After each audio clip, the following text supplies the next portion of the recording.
कारवार जिल्ह्यातील सुप्या तालुक्याचा आराध्य दैवत असणाऱ्या रामनगर रामलिंगेश्वर मंदिराचा रथोत्सव हर हर महादेवच्या गजरात केळी व संत्र्याची उधळण करत हजारोंच्या संख्येने उपस्थित असलेल्या भाविकांच्या समवेत मुख्य रथोत्सव पार पडला।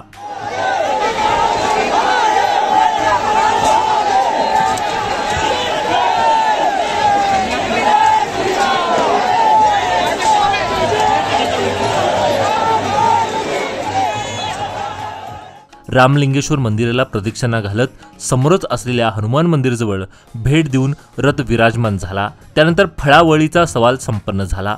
या जत्रोत्सवासाठी मोठ्या प्रमाणात विविध प्रकारचे मिठाई, कपडे, भांडी, लहान मुलाची खेळणी, आईस्क्रीम तसेच विविध प्रकारचे पाळणे मोठ्या प्रमाणात भाविकांना आकर्षित करत आहेत। जत्रोत्सव व्यवस्थितरित्या पार पाडण्यासाठी रामनगर पोलिसांनी चोख बंदोबस्त ठेवला होता। प्रसंगी कर्नाटक बरोबरच गोवा, महाराष्ट्र आदी भागातून मोठ्या संख्येने भक्तांनी उपस्थिती दर्शवली होती।